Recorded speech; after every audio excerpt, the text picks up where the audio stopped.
Oh, we're jumping right in. We're going. We're strapped up and ready to. Jeez, I'm barely sitting in my seat. Buckle up. Do we have the cameras on and everything too? I'm being trusted by our. Oh my God. I'm trusting our sidekick here, producer Sammy. Sammy's the best. Yes, she's. Now, actually, Lakin's the best. Yeah. Sammy, you're second best, but that's okay. You're getting there because you're kind of a rookie. So we got to break you in here a little bit. Okay. Here we are. It's E-Talk Repeat, another episode with just the two of us. Did you miss us? People missed us. I think so. People missed us. Yes, it's nice to be missed. It feels I couldn't great. do it last week. I couldn't. I mean, guys, do you hear the angels singing? I do. I am healthy for the first time in 2 months. Yeah, you sound so great. I forgot you were sick. Oh, I didn't. Oh, 8 friggin' weeks between July 3rd and September 5th. Mm-hmm. I think I had maybe 5 days that I felt kind of normal in those 2 months. Yeah. Do you regret feeling kind of normal and then thinking that you could push through? Do you think that's what? The worst. The worst. I mean, that happened to me at least in 60 days. That probably happened to me 15 or 20 times. Okay, where I went, I'm getting better, honey. Yeah, I'd wake up and go, I can think it's getting bigger. I think I can sleep tonight. Yeah. And then kaboom, I was down for another 4 days, Yeah. Oh, that happened over and over again. For 2 full months. Yeah, it was crazy. Well, I feel like we've got you back in full force. Yeah. I mean, I was at the golf course today. I mean, I'm walking around. Gosh. I feel, something that I got I can always tell when I'm getting sick and not quite over being sick. 2 things I lose my taste for is coffee and wine. When someone's when the food gal says in the morning, "Let's go get coffee," I'm like, Nope. No, I'll stay here, honey. Or I'll even go with her and go, just get me some. Sometimes I would get hot water, literally, or God forbid, tea. You're a tea hater? When I am a tea hater, except sometimes it sounded when I'm in the middle of the a little hot tea sounded good. Are you anti-iced tea? Yeah, very much anti-iced tea. Why? Because iced tea is a fraud. Iced tea is just a fraud. It's a tasteless nothing burger that people drink. That it's nothingness that people drink because they think it's better than something. Nothing. It's like something which is really nothing. Because it's tasteless. Iced tea is ridiculous. It just doesn't taste like anything. It's just this brown liquid on the table. Drink water. Have you ever had the tropical ones, the pink liquids? No, but I have had iced tea in the South quite a bit, the extra sweet stuff. Oh, gosh. And that's that's like diabetes in a nightmare, glass. Right. Oh, God. So anyway, but I lose my taste for wine and coffee. And I could tell starting about a week ago, this will be coming up on Friday, a week before that Friday afternoon, Saturday morning, I went, you know what? A glass of wine sounds pretty good, So I'm 4 or 5 days into that, and I think I'm fine now. But I wish that virus on no one. Oh, yeah, it you sounded like it was torture. And that I couldn't get rid of. When I did my Pennsylvania vacation, kind of just get out, detach, off the grid of sorts. It's not a foodie thing. It's not luxury. It's just chill out. I went, I think it was 10 days without alcohol. No. Yeah. Oh my God! Did your liver just rejoice? Oh, it was dancing. Yeah. It was so happy. Suddenly it's healthy. Yes, we rejuvenated. It's called rehab. Is what people are saying. But the crazy thing is when I got on my flight and they're like, "Would you like anything to drink?" I said, "Yes." I don't even care what it is. Just extremely yes. Hell yes. Veins. You forget what just wine can do. But you also lose your resistance to it. I mean, your tolerance. Because I noticed, I had a couple glasses of wine the other day with friends, and after the first 1.5 glasses, I'm kind of going, this is fun. Whoa! It's like I'd done a few shots of tequila or something. Yeah. So I'm getting back in the game. Okay, well, introduce yourself. John Curtis here. Curtas. I put the ass in Curtis. At John Curtis on Instagram. At Eating Las Vegas on Twitter. And at eatinglv.com, my website. I'll plug it again. Shameless plug alert. I'm still up there. It's going to be up there for a while till I do a new one. The List my 36 worthwhile restaurants that you should be eating in at eatinglv.com. So tune in and eat right. A lot of the list's restaurants are picking up on your little nuggets that you've mentioned, and they're reposting. So nice. Bravo Thank to you. Thank you. I'm Ash Watkins, a food critic in my own mind here in Las Vegas, and you can find me at Ash the Attorney on all platforms. And together, -1, Euro Sam, we are Eat Talk Repeat, and you can find us at Eat Talk Repeat on all platforms. Like, follow, subscribe to the show, leave comments on YouTube. You can also go to our website now and give us your own pet peeves. You can subscribe. Yeah, I like the pet peeves that coming. Those are fun. People are posting on our website. I like that. A little good old-fashioned chat room. Yep. And then last but not least, please share us with friends, family, anyone you know traveling to Vegas. Let them know we exist. I think we're over here doing the real work of the Lord's work of like nano influencing, micro influencing, nano influencing our asses off, and on our own dime. So one of my perpetual pet peeves is, and I see it I don't mind these influencers who know nothing about food telling you where to eat. Mm-hmm. Well, yes, I do mind, but let's just leave that on the shelf for a second. But they really need to tell you when they're being paid to say something, okay? Yeah. I mean, you can, if you're a savvy influencer, watcher, social media, a consumer, you can tell when it's like, have you tried the chicken wings? They're the best in town. Everybody's talking about them. You know what I mean? Mm-hmm. You can just tell when it's an advertisement. You can, but they should tell you straight up front, because the trouble is a lot of them toggle back and forth sometimes. And I'm not going to name any names, but I could. You know who you are. Okay. They toggle back and forth. And sometimes you just see, oh, that guy, he just went there and liked the pizza. You can say, good on him, okay? Yep. And that's good. You can tell they like the pizza, whether it was comped or not. And other times they're being paid, they're being brought in.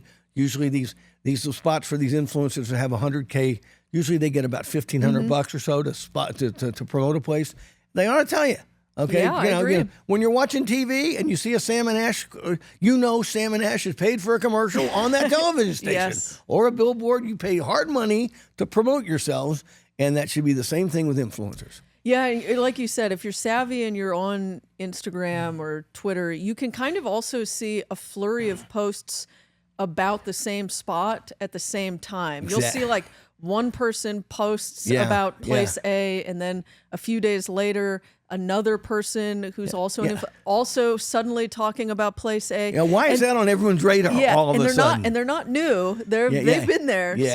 So anyway, that's my mini early pet peeve. And give us a follow. And programming updates, we are going on location again.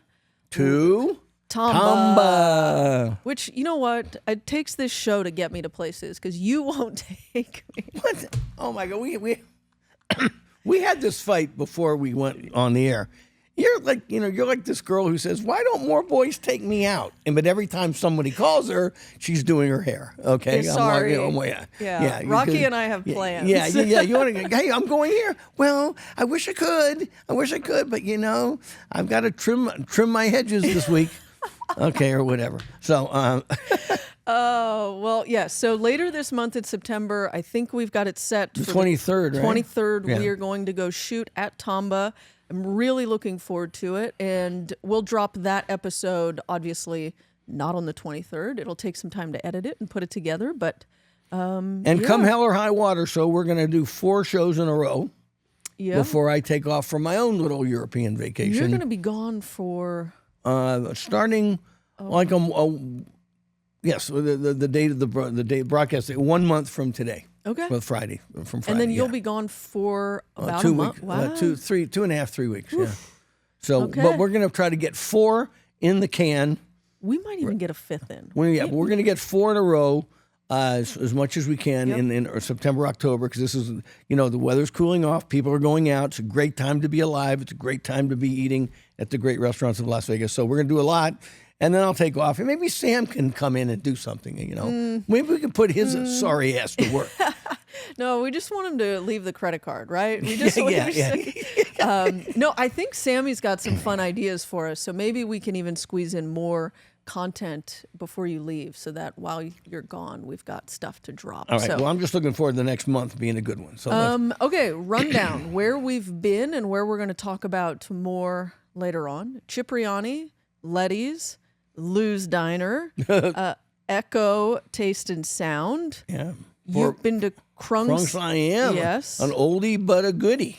Latai 2. Again. Breza. Again. Fisher's Deli, formerly known as Never Again. Weiss Deli. Carajillo. Yes. Yeah. Twice in the last week. Yeah. And the Noodle Den, which was a pleasant surprise. I told you that. You did. You said it was good, and we went with our friend of the show, JB, and his wife, and and as JB pointed out, it's the best, closest Chinese restaurant to downtown Las Vegas. It is. It's right there. I mean, it's right in the Sahara. Free parking. You go in, hand-pulled lamian noodles, kind of a basic, by-the-numbers Chinese menu, meaning lots of different things. It's more like P.F. Chang's with the real noodles and like a few notches up. Right. Oh, definitely a few notches up. I mean, we got some mapo tofu. I had a lot of nice things there. Well, we were all sort of stunned at how good it was in the middle of the Sahara Hotel. I feel like I've told you this. I know. I feel like I told you this maybe a year or so ago. Yes, you did. I don't believe you. I believe my buddy JB, but not you. Fair. Although I think JB made us go to Palette here in the Arts District. Yeah, well, we were all stoned.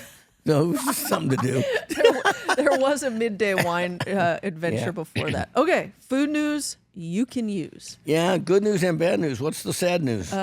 You or Me in the Arts District here in California has closed. And there was a sign on the door recently. That says just out of nowhere. It's so out of nowhere. I was there a few days before it. I walked by a week ago on a weekday night, and it wasn't jam packed, but there were customers in there. Where 3 or 4 tables were occupied. Yeah, I think I was there on a Friday about right before Labor Day weekend. I was there on the Friday for an early-ish dinner, and there was a few people in there. And it was funny because I asked the bartender about the signage for the Philly this way. Did you ever see that stuff that all of a sudden popped up? Right in the back. It was pointing to the alley. It said Philly this way. And he was like, oh, it was a concept for that back patio that fell through. Well, they had several that fell through. Yeah, we went through Chicago street food. Right. We went through Philly. The Nomakai, then this thing. It never even got off the ground. But the guy was telling me about it, and then my buddy Les. Yeah, I think it was Les probably. It was one of the owners. It wasn't him that was telling me, but Les is an older fella. You know, he's the this was just a worker there. He explained that it just was a deal that didn't pan out, and then a few days later, I'm seeing a photo of their closure, and it says they're temporarily closing the current concept as they rebrand it. Well, I've heard that song before. Yeah. Which usually means we're done. We're trying to figure out what to do with the space. I don't know. And then Yelp says it's scheduled to reopen on October 1. Oh, and Yelp is never wrong. Never wrong. Yes. Okay. I'm trying to be an optimist. They're not going to reopen on October 1. Okay, let's. Probably not. They probably, like, when you temporarily close a space, they probably make you auto fill out like when you're going to reopen, and they just picked October 1. I respect the optimism, but okay. If you could have that space, what would you put in there? Steve Kessler. Steve Kessler and Arome. Latin American cocina. Yeah. Aroma. That's funny. I walked on Main Street and there was a place that said for lease, and I was going to text it to him. I want him here. I mean, he needs a small space. I love the physical layout of You or Me. I'm not looking at it like a professional chef, and I'm not going to comment on that. But it's got a nice little 6-seat bar in the back. It's got, I don't know, with the seating capacity, maybe 50, not a lot, right? 30, maybe less than 50. Yeah. And But for a passionate chef doing real personal food that can get, let's say, 2 or 3 dozen people in there in a night and make it look like a real success, that's the right size, okay? And that's what you need. You need something different downtown. Yeah. And we don't need another pizza joint or a burger joint. No smash burgers. We don't need another beer bar or another cocktail bar. No. I think we counted there are 15 cocktail bars downtown now. There's 11 brew pubs and 15 cocktail bars. And that's not counting the bars inside some of the restaurants. So basically, if you just breathe the air of the Arts District, your BAC goes up. Exactly. So we don't need that. We need interesting food that can carve out a demographic clientele that's passionate about that chef's food. Yeah, and I hope when he relocates, hopefully it is here in the Arts District, but wherever he goes, he doesn't get into a giant space. The food he's making, it should stay small. Make it a tough seat to get. You mean giant space? You mean like the one James Trees is about to open at High Stakes? Well, and he did over with Esther's. I mean, look, I will give him credit. When he moved out of the original Esther's location on California over to that place on California, I looked at it and I was like, this is way too big. Yeah. But he still fills it. He fills it now. The Rio is going to be a challenge, though. Yeah. It's like 300 seats or something. It is massive. It's the entire top of the Rio Hotel, the old Voodoo Steakhouse there. Giant bar, beautiful views. Yeah. I mean, there's a lot to recommend it.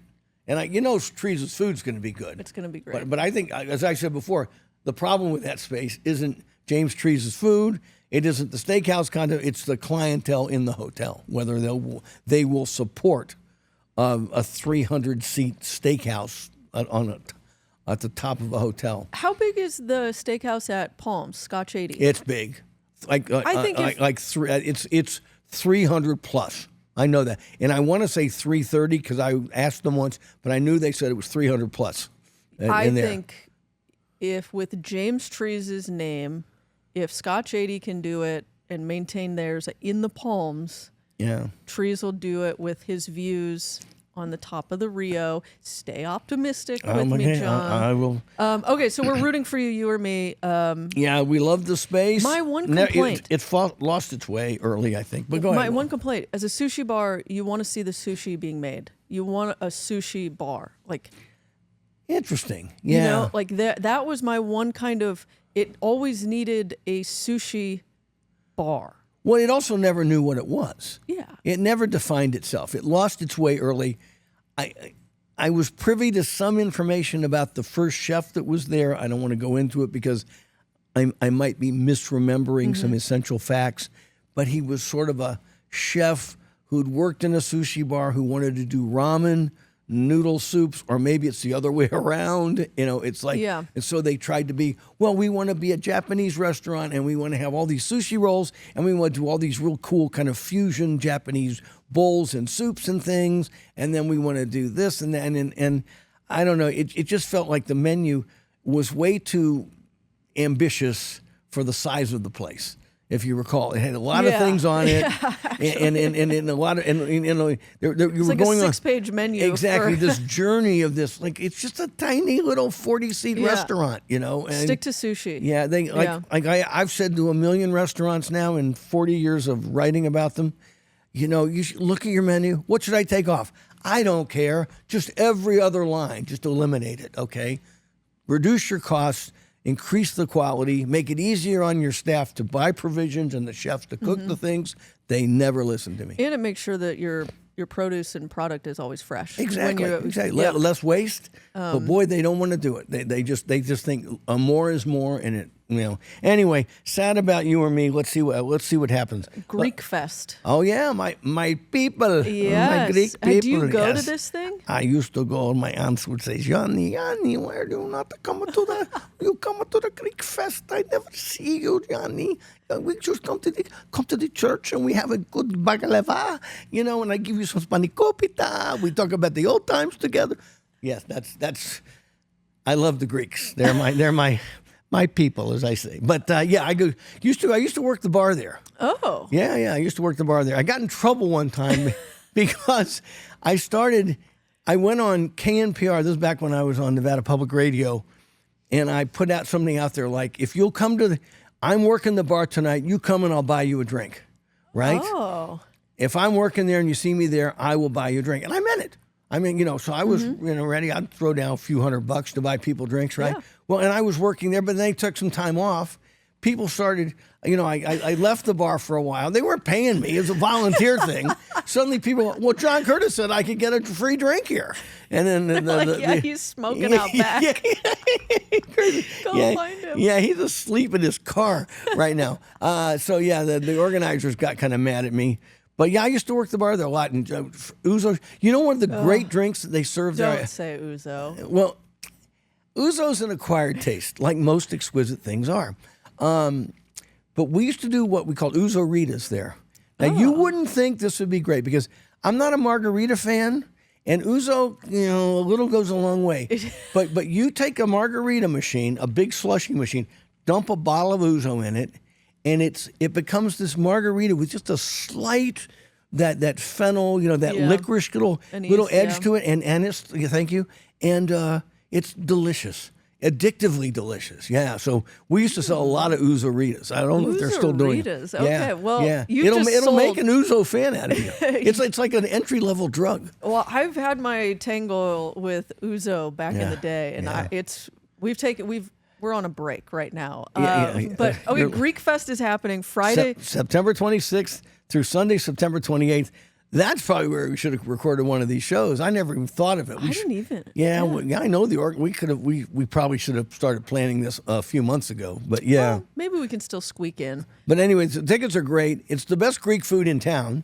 With apologies to the guys at Ilias Authentic Greek Taverna who make fantastic food. But they really do, the people at the church really do come together. The old ladies make the miles of baklava and the spanakopita and the tomatis, and it is all handmade food by real Greeks. And the old guys get out there a week ahead of time and are roasting whole lambs and making just buckets of Greek garlic potatoes, which are with a little lemon. One of the greatest Greek potatoes, one of the best things on earth. So, yeah, got to go to the Greek Fest on September 26th, 27th, and 28th. Yes.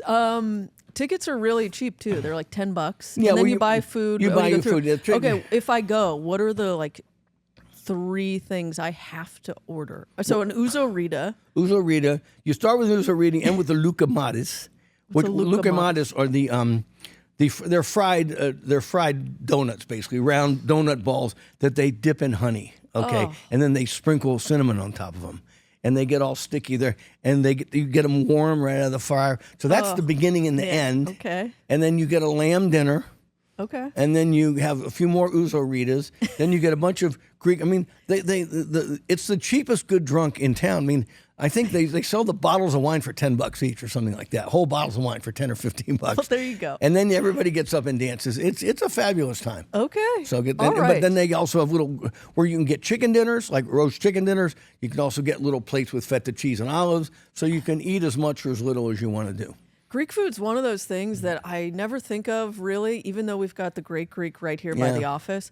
But whenever I eat it, I love it because it's fresh. Because the best Greek food is made in Greek homes, okay? And at the Greek Food Festival by real Greeks. Half of them are my relatives. So, and they have an entire wing. I think it's inside a little banquet hall, which is all the desserts. They put all the desserts out there. You can just go nuts. But you get the loukomatis at the end. They're the best. Oh, gosh. Yeah. Honey, cinnamon, dough. Yeah, fried dough. Yeah. What more do I need? And they serve them 6 at a time, and you get all sticky. It's the best. Okay. That's the Greek Fest. I think we've sold it. The Greek Food Festival is the proper name. Greek Food Festival. Yes.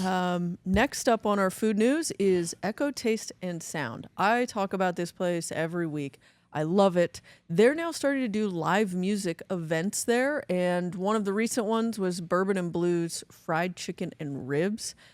Really cool. Wednesdays they're doing live jazz. They did one night with live jazz, and it really wasn't jazz, so now they're trying to really get a true jazz quartet there. What is it really wasn't jazz? What does that mean? It was a little more young, hip. They're trying to do modern songs with...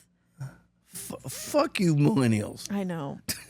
I knew that was coming. They're trying to appeal to you youngsters. I know. I tried to gloss through it. But so Chef Nat, to her credit, said, look, it was great. It was fun. Really cool turnout. But I want more classical, authentic jazz. So Wednesday nights, 6 to 9 p.m. They're also doing a soul brunch with live music, 11 to 2 I got a bone to pick. Got a bone to pick with Echo Taste and Sound. Uh-oh. I want to try their pancakes. The food guy and I want to go there for brunch. It's late. 10. Yeah. 10, I know. You know when I want my pancakes? Like I right want when them I at wake up. 7 a.m., 8 a.m., 9 a.m. By 10 a.m., we're doing other things, okay? It is literally. We've thought about going there several times in the last 2 weeks, and it's like, and the food, and we're looking at each other in the car, it's like, 8:20, and it's like, I want breakfast now. I don't want to wait an hour and a half for breakfast. I know. Yeah. So, I know. It's really, that's my weekend struggle, is waiting to get those pancakes. Right. So yeah, go check out their website for the events, and they have a good calendar there. It shows you what everything is, when it is. Again, highly recommend. Next up is Ada's. A press release went out confirming that they will be operating the current location in Tivoli through November. And then they're going to close down for a brief hot minute and reopen here in the Arts District in the old original Esther's location. And it's also been expanded. Right? Yeah, they're taking over the adjacent space that was Makeshift Union, the hair spot. So making it larger, and that will be the new Ada's. But it's still going to have wine goddess Kat Thompson behind everything, and Chef Stamper. Jackson Stamper's food is not to be missed. Yeah, I mean, I am really excited for this one. Although the question remains, okay, naysayer John. Here we go. Here's naysayer boomer alert coming in hot. I mean, is Trees going to end up cannibalizing his own businesses here? He's now going to have 3 restaurants within a chip shot of each other, okay?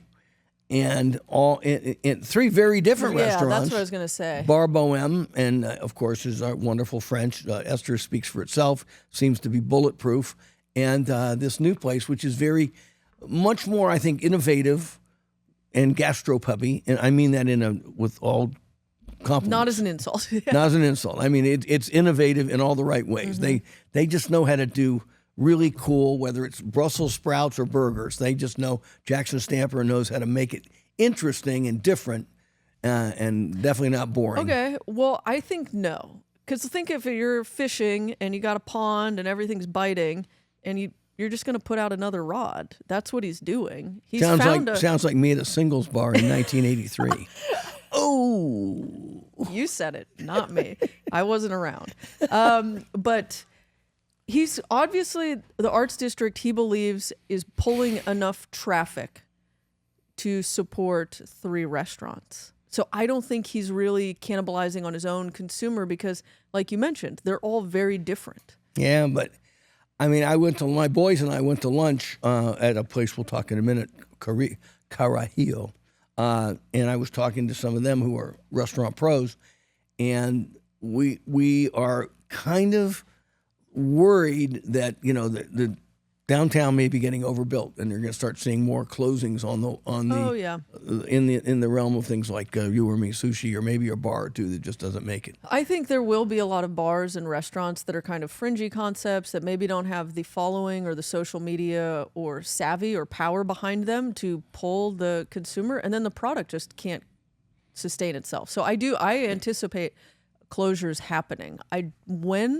Probably, I think we'll start seeing it end of 2026, but we'll start really seeing places close. Like a year from now. Yeah, and I think that would be the call. And I think we need to kind of diversify. That's why I'm excited, though. These apartments and the condos in the Midtown, it's going to potentially change the dynamic of all. We hope. We hope, because I love it. But I also I'm okay with, if a place isn't sustainable, let's make room for something new and different. And so, I mean, I don't say this I know I've been critical in the past, but I mean, how many brew pubs can you have? How many cocktail bars can you have? And as my boys and I talked about, the trouble is what a couple of them said who work in this area, all of them are busy on like Fridays and Saturday nights. It's a big crowd, everything like 4 weekends a month, very busy. The gut check time is Tuesday, Wednesday, and Thursday. You know what I mean? And who's showing up then? Because you hope to like cover some overhead with that, and then make profits on your big weekend things. And some of these places maybe are not built to are not bringing in crowds more than a couple days a week. And that's where I think service is going to win. The places that provide the best service and, dare I say, vibes to the consumer and the customer are going to win. That's why when you go to Bar Bohem right at 4 or 5 when they open, there's already 5, 6 people in there. They've got surface dialed. Where you go to some other places and you get the Gen Z stare, where they just kind of blink at you, like, what are you doing here? Don't talk about Sammy that way. I would never. She works with us. She doesn't do the Gen Z stare. I didn't know what the Gen Z stare was until like a few weeks ago. Until I saw. You'll now notice it. Yeah. There's like, the fugu. My wife is all she talked about it, but I don't think she ever put a label on it. Yeah. And then a few weeks back, I started seeing people. I go, you know that thing you talk about, honey, where they just look at you like have like 3 heads, and you say, "Can you get me the chocolate chip cookie?" They're like, it's so like, and what then are they you turn doing and go and get it's like none of this. Oh, sure. You want Welcome. chocolate chip cookie? Yeah. How are you today? Yeah. I love the chocolate chip cookie here. Be right back. Well, I think you're just such a big energy. You come in kind of like a Tasmanian devil. Me? That you don't even recognize it. I'm Mr. Mellow when I go into a restaurant. I'm Mr. Reticent. I'm sanguine. I'm retiring. I'm silent, quiet, taciturn. There's another synonym out there for. I don't. No one believe believes it. me. No one believes you. Ada's. I'm excited for you to come to the Arts District, and to everyone else in the Arts District or Midtown or downtown. Focus on service. Focus on quality of your menu, and I think you'll do great. And I will focus on Ada's having one of the great wine lists in Las Vegas. Yeah, it's cool. Last year it won an award for the most interesting wine list in the world of Fine Wine Magazine. And if you want to look at it, and if you're a true wine lover, not some star-fucking label whore, but a real wine lover, you're going to find lots to drink there. Don't talk about Sam that way. Oh! I had to. He's not here to defend himself. That was a good one. I like it. We all thought it. It was a low blow, and I loved it. Okay, next up, Soulbelly is going to the Miracle Mile shops. Why? Yeah. Why? It's kind of like that's like a black hole for restaurants. I don't know. There must be getting enticed because Tacotarian is also over there. Irv's Burgers is going there. So someone is clearly tempting them. And I forgot to say, You or Me Sushi at Durango in the Eat Your Heart Out food hall is still open. They're not closing everything. I forgot. They make some real money out in Durango, right? And I'll tell you one thing. When you talk, it just occurred to me. Tacotarian, Irv's, Soulbelly to Miracle Mile shops. I was just listening to another podcast, not a food podcast, but a political one, but they talk about social issues a lot too. And one of the guys was talking about how in trouble most fast casual and chain restaurants are these days, okay? I mean, the golden era of, Applebee's and Buca de Beppo and Cheesecake Factory and all that is gone. And Red Lobster, I mean, they're hanging on, but a lot of them are in bankruptcy or teetering on bankruptcy because the concepts have gotten old and stale, and that's leaving places like, this is just guesswork, but it might be places like the Miracle Mile shops looking for tenants to feed people. In the old days, they'd go, well, let's get an Olive Garden in here. Let's get this in here. And these days, it's not so easy because a lot of them are constricting. They're not expanding. And the concepts, just don't excite people like they did 20, 30 years ago.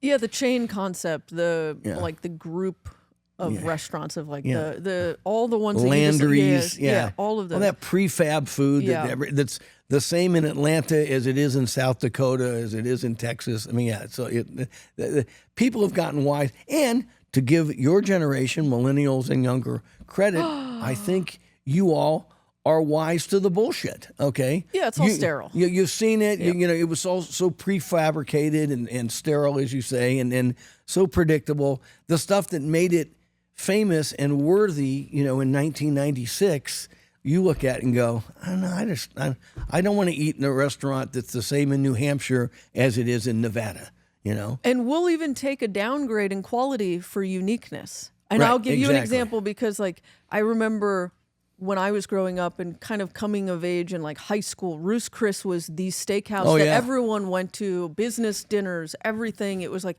take me there for my birthday. And then at some point you're like, wow, that's just an upgraded Outback Sizzler or something. Outback, Yeah. It's just like, I just slightly better than Outback. Yes. Yeah. And so I think we will go for uniqueness, cachet, kind of cool story, background. Right. So that's my thing. Wishing Soulbelly luck. We love them here in the Arts District, and Bruce Coleman. Shang Artisan Noodle going to Centennial Hills. We talked about them also opening down here in the downtown Vegas, over by, what is it, the Broken Yoke and something else that's over there. Yeah, the J. Dapper building there. Yeah, the big one right on the boulevard in 6th Street. Yeah, Carson Street. Right. So that's happening. Pocky is there too. Pachi, yeah. Have you been? No, I haven't been yet. I've been to the building, and I ate in the little French bistro place alongside. Baguette or Baguette Cafe, which is, okay for a lunch place. Yeah. But, it's not, Cafe Brege has nothing to worry about. But but that's kind of a cool spot. We'll talk about good and bad locations in a minute. The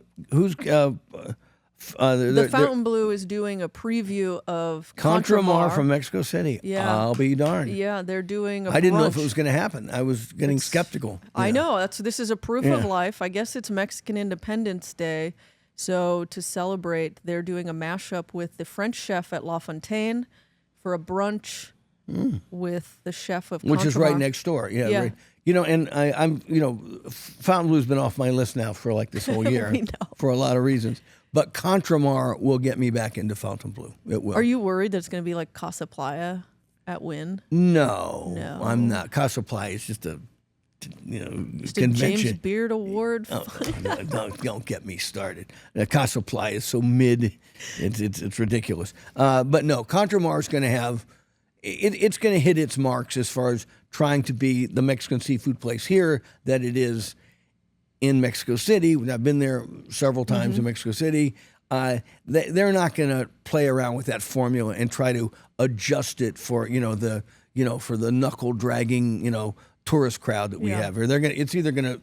I think it's going to succeed or fail on its own merits. I don't think they're going to change a lot about it. And I'm happy that they've waited. Don't rush perfection. No kidding. So, it is great, and they do some fish there that is out of this world. Now, I hope they can get the provisions, and the groceries, but and then they will rape you on the wine list. Can I say that? Oh God, don't get me started. Well, I look forward to it. So I actually might end up at this brunch. It is this weekend. So look at you, man. Yeah, just you're gonna start. I gotta take myself out, John. Yeah. You won't do it.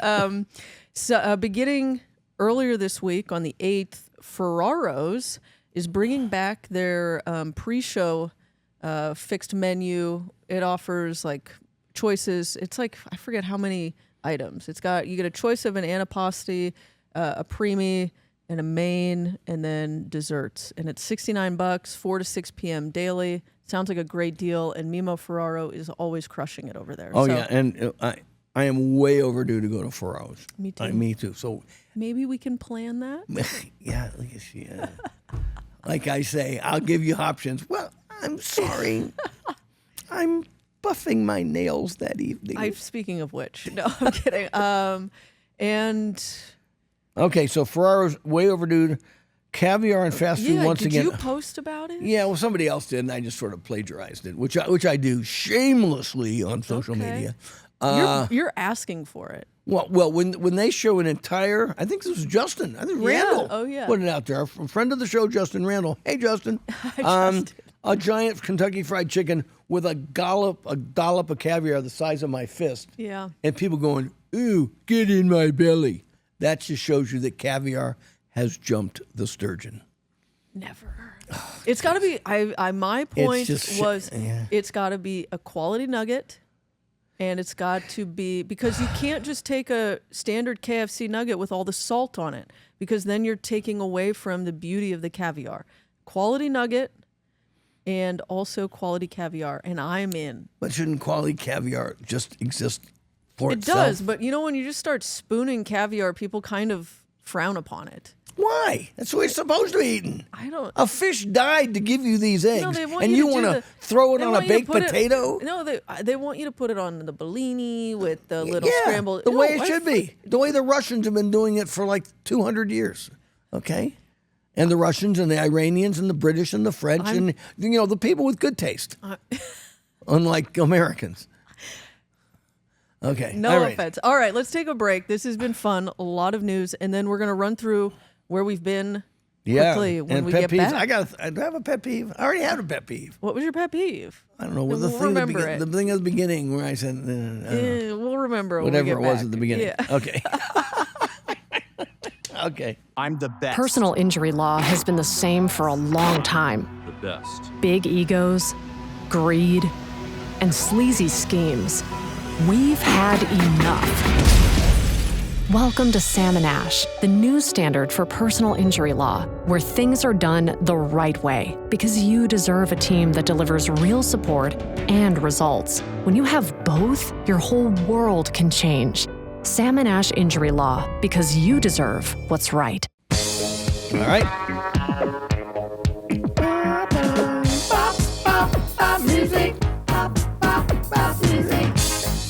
Here we are. We're back. Eat Talk Repeat, taking you straight back to 1982 with our musical taste. Yeah. Back to the future. And with that said, we, in the break, discovered we forgot something on the food news. John. Apparently, starting soon, I think at the end of this month, Kaiseki Yuzu will be serving a sushi lunch. What? At one of my favorite restaurants in Chinatown, Kaiseki Yuzu, which is high-end. Kaoru-san's menu is just a foodie favorite if you like exquisitely prepared, refined Japanese food. And they've had a little mini sushi bar open there for some time now, and I think they're going to start opening it up for lunch. I don't think they're probably to go to. I'm reading what you sent me. Yeah. Starts on September 27th, goes for a month until the 26th. Oh, so it's like a pop-up. Yeah, and it is called the Chirashi Sushi Lunch, coming to Kaiseki Yuzu. Chirashi means kind of chef's choice mixed sushi, basically, in Japanese. And sashimi. And sashimi, thank you. it is every Saturday and Sunday, 12 to 2:30 p.m. Last call is 2 p.m., and the price is $29.99. Dang. That's a deal. I think they're cleaning out their fish. Well, maybe.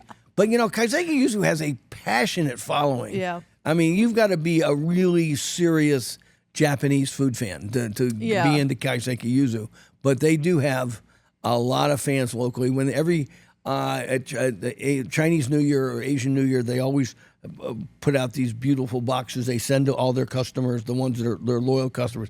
And we go and pick one up every year, and people are lining up to get it. So they really do a good job there. Yeah, so, and I'm just messing around. They wouldn't risk their brand to try and get rid of fish. They are something else. And I feel personally responsible for Kaiseki Yuzu because I was kind of the first guy ever to write about them when they were located way down there, down where like the South Point Casino is. That's where they first were, behind like a muffler shop. And the food gal was working down there. And she came to me one day and said, there's this little Japanese place that's got like 20 seats. And the guy's working it with his wife. She goes, you got to try this food. And she was right. And now they're kind of big time. If they were anywhere else, they would have had a James Beard Award by now. Wow. But we get no respect from the James Beard. We get no love. So check them out if you're a sushi lover. Chirashi Sushi, starting September 27th at Kaiseki Yuzu. And then, all right, let's do our recent ventures. I'll run through mine quick because they're repeats and pretty simple. I went to Cipriani. Like you. It's actually very opposite of me, but I can handle those kinds of insults, John. I went to Cipriani for actually the first time in a while, and it reminded me why I really enjoy that place. Just quality, simple, elevated, comfy, cozy, and the best service in Las Vegas. Best service, even when the waiter or service is like hovering or too much. You feel a little like coddled by the service. Intensive care. Yeah, it's still great, and I love it there. And the gnocchi gorgonzola. Oh my God. To die for, as they say. Yeah. Yeah. It's- People tell me that they don't understand why people like capriotti. If you like simple Northern Italian food, they nail it I'm going to with tell you almost every dish. 2 things. Go in and get a great steak and order the gorgonzola gnocchi. Yeah. And just sit there. With a and- bottle of red wine. Oh my gosh. And you're that's all you welcome. need. And you Yeah. the whole time you're going to be wondering how they've made these little gnocchos so fluffy and Right. like they dissolve in your mouth. And it's this is a perfect. chain restaurant. I mean, Yeah. it's a small chain. It's an international chain. Yeah. But I will put their gnocchi up against anybody's gnocchi in town. And that's a guy who loves his gnocchi. Should have seen that happening. I mean, I after however many years, I should see these things coming Yeah. a mile away. Went to Letty's with a good friend from California and had a great night. It was packed. We went on I think it was a Saturday evening. You texted me. Yeah, you said it was just jammed. It was so Good for them. And when I was pulling up, I go, oh shoot, I hope they're open. And opened the door, and just every seat was taken. And granted, it's 2 people hustling that whole floor, making it work. And Well, you know the news that we forgot the food news you can use. they opened in They're Boulder opening Station. Yeah, the big opening party Happened. it's going to be this Monday. Oh. September 15th they're open now. They're Yes. serving now. Yeah. But their big opening party is September 15th at Boulder Station. Letitia Mitchell she's taking her great tacos and great Mexican food out to the east side of town. So good for her. Oh, love it. And you know what's funny? When we were there, we ordered the nopales, the little and I got asked- nopales for you. It's coming up in I my know. yeah. I asked the guy for their super spicy sauce. He brought me out Yeah. every hot sauce they had. Yeah. He's like, I want to know what you like. And Yeah. it was so fun. It was really cool. And you sit like right on top of the people next to you. Great energy. Can't recommend it enough for a casual dinner or lunch. Lou's Diner, hold your grunts and groans. That's good. It's Breakfast really and- fun. If anyone who loves the diner vibe where there's tchotchkes hanging on the wall, the service is hovering, trying to fill your coffee or drink up constantly. It's get in, get out, very clean, well run, and it's just low maintenance on the weekend. And When you're hungover, as you are. as I am. Yeah, I can just see you limping in there with your big floppy Sweatshirts, sweatshirt yep, on, and my hair and, up. Bags the size of the It happens. Louis okay? Vuitton bag. If you want to see me at my lowest, Here's Ash going. Can I have coffee and a waffle, please? it's an omelet. Thank you. An omelet? Okay, yeah, all right. they've got a great omelet. So okay, Lou's Diner on what is Okay. that? A Decatur. Decatur, Right there, yeah, and Decatur Alta. and Alta right there. Went to Echo Taste and Sound for their We bourbon. talked about that. Yeah, bourbon and blues night. But this was the fun takeaway. You reserve it. It's a kind of family style dinner, fried chicken, ribs, and a bunch of sides. This was the only place you could get a true Southern meal. Like we had fried chicken, Yeah. beautiful ribs, macaroni and cheese, a watermelon mint salad, collard greens, a potato salad, corn on the cob, Jeez. and it's Chef Nat's cooking. So it's 10 out of 10 cooking. Sounds like you're back in Atlanta. Yes. So anyone who has that craving for a Southern meal, look out for those events by her. And it's also, she does these events and she's not just serving her regular menu, which Right. is great. And she's been known from her time at Eat, everything, her fried chicken is the best Las Vegas has ever seen. Yeah. She is a mistress of fried chicken. And that's it for me. So now it's on to you. Yeah, well, I tried to make up for lost time because, I was, in and out of consciousness for months, it seemed. So, I guess I'll say the best for last, what I will call our restaurant of the week will be coming last. Went to, because one thing I tweeted this out, when you're struggling with a cough cold, nothing's better than spicy food. And I think spicy Thai food. You asked me the other day what Yeah. I liked. I said noodles, but I really think the hot, tom yum soup and tom kam kai,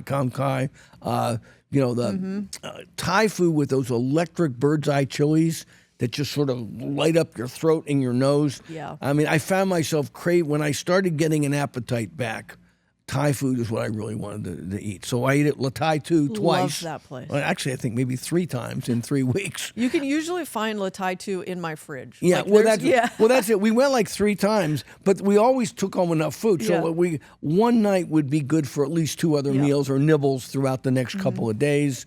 And then one day, we just for a change of pace, we went to Krung Siam, which is an oldie goldie right there at Valley View and Spring Mountain Road. And been there forever. And I had kind of forgotten, that it was there. I went with Kathy Kelly at Taste Buds Foodie Tours at one point. She had taken me there when the chef, she had told me that the chef was trying to do a little chefier, a little more upscale of food. Now, again, we're talking well over a year ago when I was there last. And you walk in and you're kind of impressed the minute you walk in. There's a full bar, kind of a reverse L bar, white tablecloths on the chairs. Not a formal restaurant, but nicer looking than your average, by a large measure, than your average Spring Mountain Road restaurant. Okay, service was very prompt and very efficient. We kind of misordered. I mean, I don't know why the food guy. What? Yeah, it was kind You're of. human? Yeah, we got. For some reason, I went straight to a crab cake with yellow curry. I don't know why. I wanted, again, some incendiary chilies, and I got the lobster thermidor and a crab cake. But they were both great. He's out of practice. Yeah, folks. I was out of practice. I mean, I literally was. This was one of those nights. I limped into the restaurant, ate, and we were in and out of it in less than 45 minutes. But the lobster thermidor was really good. Wow. And the food gal got a Penang curry, the thicker, sweeter coconut milk curry. She liked it a lot, although, to be fair, she prefers the one at La Thai 2. Okay. But the food that we had, limited though it was at Krung Siam, was good enough. I said, what's our first litmus test? Do I want to go back? And I want to go back and try, because it was a very comfortable place. The chef is trying to do, like the lobster thermidor came on garlic noodles that were really good. And I love the yellow curry with the crab cake. And it had enough kind of interesting accents and sort of intriguing look and taste that you want to see what else he's doing with other things. Okay. So you can go there and just get classic Thai stuff like, pad Thai and whatnot. But he has a whole special menu of stuff that the chef gets a little more innovative with. Okay. And so looking forward to going back, a rematch at La Thai 2. Then I told you about Krung Siam. La Thai 2 hit all the right marks. I want to hear about Brezza. Well, Brezza has a new menu. Because you said they're competing with the Carbones of the world. You teased this. Yeah. Well, it turns out, having now interviewed a few people associated with Brezza, that I think, and it appears, and again, I talk to my guys that I go to lunch with all the time. Every hotel in town now in the last few years has seen the numbers that Carbone does and goes, we need a Carbone. Yeah. We don't need a Vetri. They're gone. We don't want Ferraro, something for everybody. We need Carbone, because that's what everybody, aside from the steakhouses, which are everywhere, we need this American Italian food, sort of elevated, enhanced somehow the way they do it, and made a little bigger than life, and just like the movie Big Night, we need that kind of vibe to bring in people to our Italian restaurant. So I think Brezza and Nicole Briston was feeling that pressure, sort of, that influence. They were saying we need to. So she said, she's being a trooper. She said, fine, I'll keep a lot of things on my menu, but she put on about a dozen new items, and they all hit. And she brought them all to the table. As the kids say, they slap. They slapped, no cap. Okay. Now I cannot. We ate every goddamn thing on the menu, so I'm gonna have a hard time. But I'll tell you some of the standouts, like the simple meatballs with tomato sauce. I'm a sucker for a good meatball. I know. These, and they come at 3. She did her shrimp cocktail has kind of herbs. The shrimp are dressed with herbs, and she has a vermouth in the cocktail sauce, which was fantastic. Great fried clams, oreganata clams, but they'll compete with anything you're going to get at Carbone or any Italian restaurant. But one of the pasta dishes that knocked me out was, she does pasta with vodka sauce, which is kind of a light tomato sauce that's flavored with vodka, which gives it a slightly bitter edge. she does with grappa. And it was great. I mean, it was like, you look at it, it just looks like big rigatoni with a kind of a really kind of a pale red tomato sauce. But you take a bite and go, this is, you just want to keep digging at that pasta, right? She does a lasagna. It's kind of the fad these days. Instead of it being, basically horizontal, it goes vertical, and she does it in a circle with the pasta. Very tasty. Very interesting. Got to get it Instagrammable for people. Yeah, exactly. You got to do the Instagram thing. Had one of her aged steaks. She ages her own beef. They call it bistecca de Brisson. And she does these 60-day aged beef steaks, which are nobody else in Las Vegas. Badass chef. Oh, no, she isn't. I mean, you've got to try that. Did a giant veal Parmesan, with the giant, with the flattened and then the deep fried, basically a schnitzel, as you would call it anywhere else.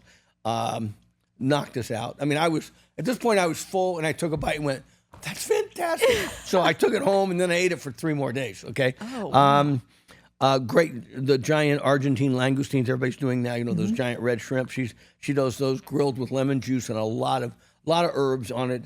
So it's basically as I was kidding with her, she's making Italian American food great again. It's Italian American food. It's Carbone-like, but it's just got a twist or two in both appearance and taste, which takes it beyond the very simple palate that a lot of Italian American food is. So and free parking over there. And free parking over there, and a wine list that's spectacular.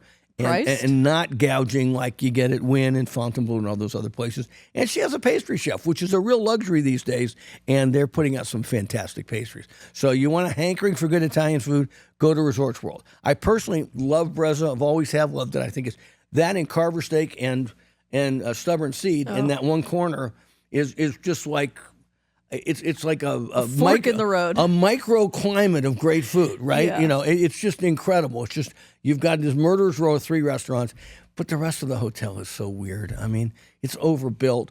All that Street of Dreams they did with all their the food courts that they had when they opened 4 years ago. Yeah, they're all gone. The original ones. The original ones. I mean, they had 20 concepts in there. I think there's 2 that are left. It's all gone. They have that stupid Crossroads vegan restaurant, which never has anybody in it. It's a joke. Every time I go, government funded, John. we were there on a weekend. Yeah. We go, and I swear, I think there was six people in the whole restaurant. It's a big restaurant. So I don't understand. I think whatever the F&B guys are doing at Resorts World, they have their work cut out for them. But they do have 3 of the best restaurants in town tucked in a corner. If I dropped you right in that corner right now, and you don't have to pay even. Well, rarely do I pay. I paid at Brezza, though. I did. Where would you go? If I dropped you there, you're starving hungry, you've got Brezza, Carver Steak, and Stubborn Seed. Well, I'd have cocktails at Carver Steak. Okay. Because Carver Steak has with Francesco LaFranconi. Stubborn Seed for dinner, appetizers. and then for appetizers. Pastry desserts over at Brezza. I'd probably be more refined than that. Cocktails, then go over to Stubborn Seed and have a bunch of their apps, then go over and have pastas at Nicole Brisson, then go back over and then have one of her strip steaks, compare it to maybe a ribeye at Carver Steak, and then have desserts, believe it or not, at Stubborn Seed, because they are wonderful desserts at Stubborn Seed. So yes, it would be 2 loops around the track there for me. Maybe I couldn't just do it once. We'll do it one day, and they're just going to be like, "What are they doing? Just keep our tab open. We'll be right back." Yeah. So I love Resorts World, but man, it's a challenge there for the people. They have too many restaurants, not enough customers. Noodle Den we talked about. Noodle Den is good. Let's now accentuate the negative before we get to the positive. So took one for the team. Let me please pat on my shoulder.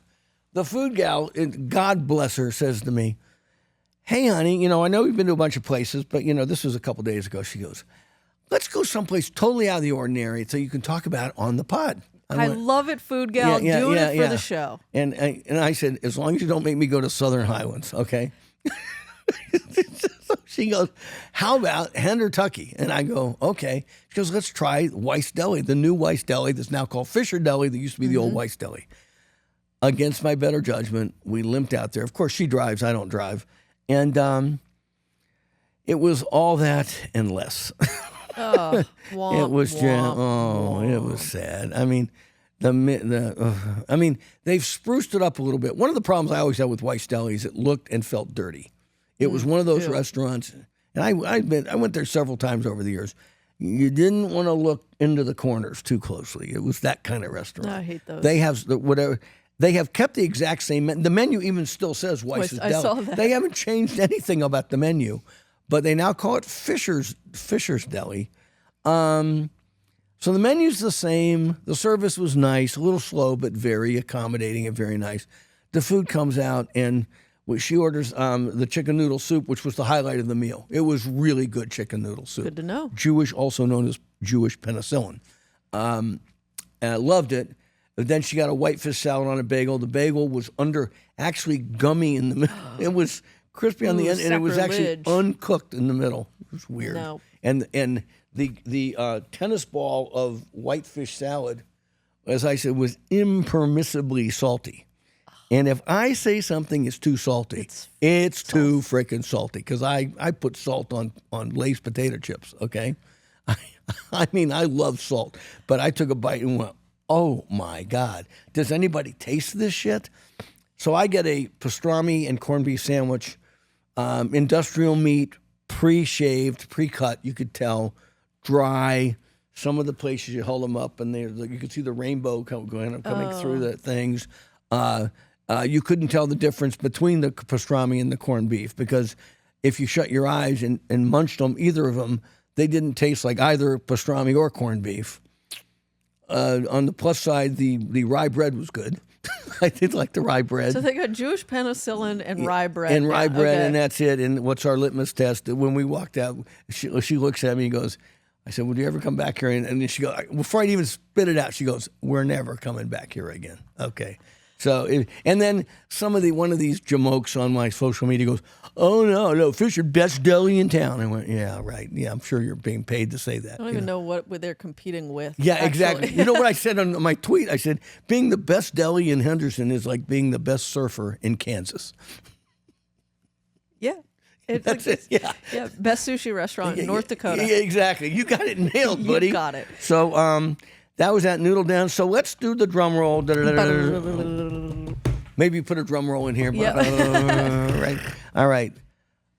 There's a find to be found in downtown Las Vegas.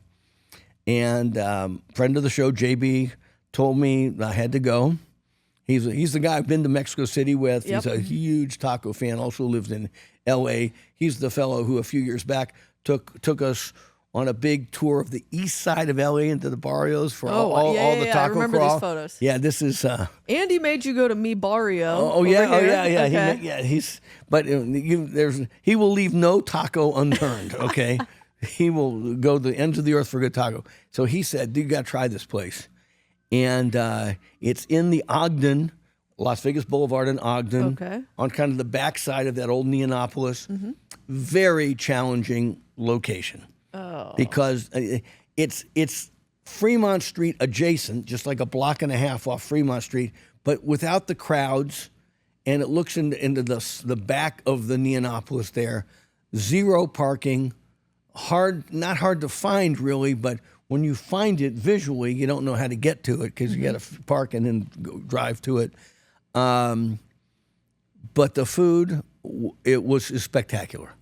It's a veteran of Javier's, the fellow who owns it, Francisco, and his wife Alejandra.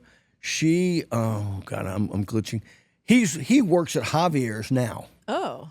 And she worked at the Wynn, but she also works as a bartender, and I'm glitching on where. But they're both Strip veterans. Okay. They have worked in hotel restaurants on the Strip for a long time, both Mexican, and it's always been their dream to open this up. They took over an old Rachel's Kitchen right there, which was awful, but I don't know enough said about Rachel's Kitchen. Just a ricochet right there. Yeah. But the build-out is super nice. They kind of took it over, but they brought in their own furniture, and they got some artists put on these kind of really cool modern graphics on the wall, including the name of Carajillo on the wall. Full bar, great TVs watching and everything. And then the food shows up, and I'm going with so Fugao and I go there by ourselves just as sort of an advanced, scouting mission before I take some friends there. So we go there and we just get some tacos, and I think I got the nopales, which is like a salad of chopped up, very lemony chopped up cactus, which was great. The salsa really got your attention right away. The chips are good. When they're warm, I don't know if they fresh make them, but when they come out warm and just the right amount of salt, really suddenly you perk up and you get ready. The tacos came out, the al pastor with pineapple, the chorizo, the carne asada, with these fresh tortillas. I'm going, man, Casa Don Juan, this is not, okay? Man, and then we got some chili verde. I love chili verde. I mean, I saw like that. I said, phenomenally good, incredible. Okay, and so we go back 3 days later with my boys, and we tell them we're going to pay for everything. Just hit us with, and I don't know if we eat the whole menu, but I bet we got 3/4 of the menu. Everything. Okay, on the give menu. me your top 4 or 5s, like the It's- Napoli salad. It's chili hard verde. it's hard to pick a fave because I mean it started. I'm going to show where's the best Right there. So you start out with this sort of ceviche, this shrimp ceviche, right there. I'll put that right there. Shrimp ceviche, and then a nopali salad again. You'll give it a shot right there with onion. And again, you know what I said about Tamba? How a place is serious. So many places, like it could be Indian, it could be Italian, it could be Mexican. When the flavor profile is kind of the same, they basically you don't know what it is. It's basically one sauce. They know 3 songs, and they're gonna just always come back to the 3 songs they know. But when everything comes out and the flavor profile, the accents are here, there, and everywhere. You're going, well, this is nothing like what I just had. Mm-hmm. And then the next thing comes out, and you go, well, this is a whole different. What kind of chili's in this? And this is, this is more lemony. This is more subtle. This has got a deeper, smokier punch. This is what the meal there was like. It's taking your taste buds up and down all over the map. A roller coaster Of fantastic delights. Okay, so I'm getting hungry. The nopales were amazing. We did just a typical quesadilla, with chicken, but the fresh made tortillas. They're making them? I don't know if they're making them, but they taste like they made them. That's all that matters. If they didn't make them, they're getting them fresh from someplace, really fresh, and just heating them up and doing them right there. Shrimp agua chili.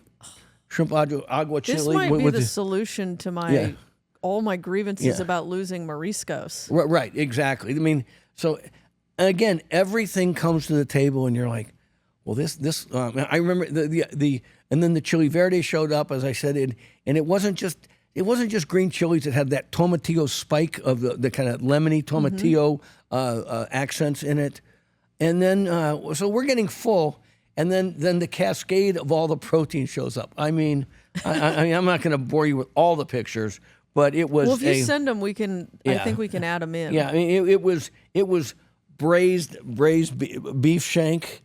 It was crispy fried carnitas chunks. Can you guys hear my stomach growling? I mean, then a beef mole with this like this red brown mole sauce. Was it busy? No. Well, we're going to get to this, okay? Okay. So I can rave.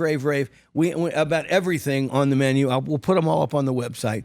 Then a flan, a perfect flan comes out, and then a cornbread kind of tres leche cake, and then a true tres leche cake comes out, all made in-house.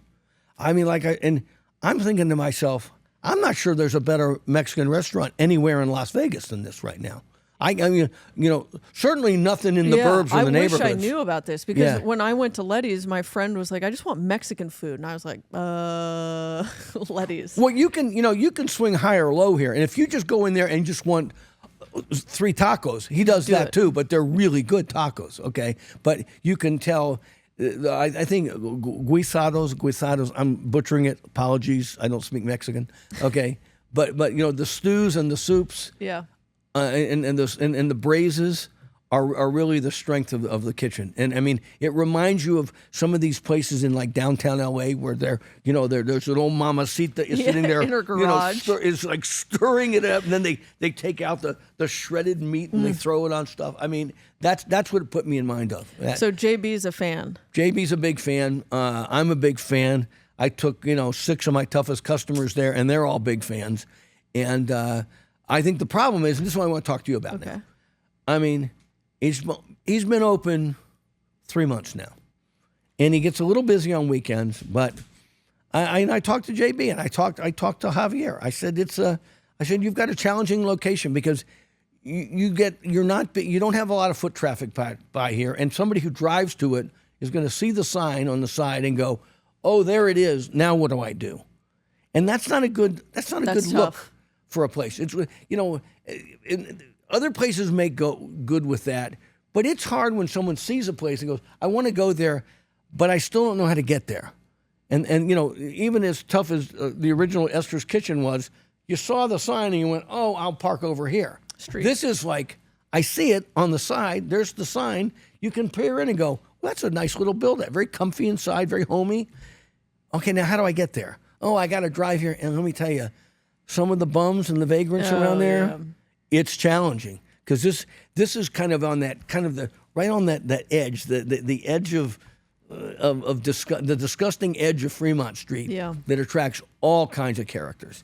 So you've got this oasis of great Mexican food, surrounded by, let's say, not the choicest people in the whole world. And I talked to him. I said, "You've got to start advertising this. It's so good."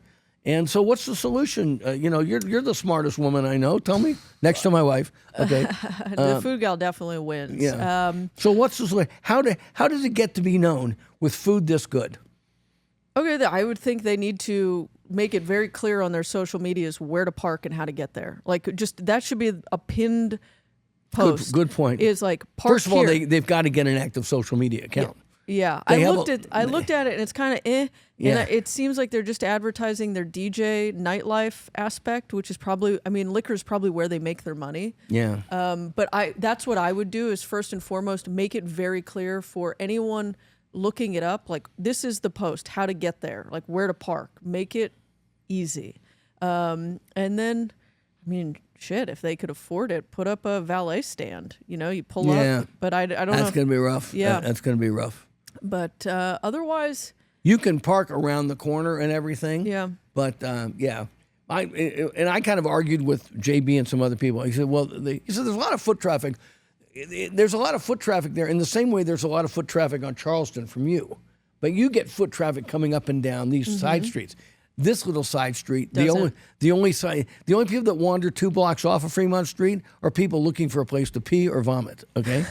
Or something. You speaking from personal experience, or even something even more disgusting than those two things. They need to entice people with something, and they should do a sandwich board. Put a sandwich board up that catches all that foot traffic that you're mentioning, and directing them around the corner and why they want to make that go out of their way. We see it here on Main Street.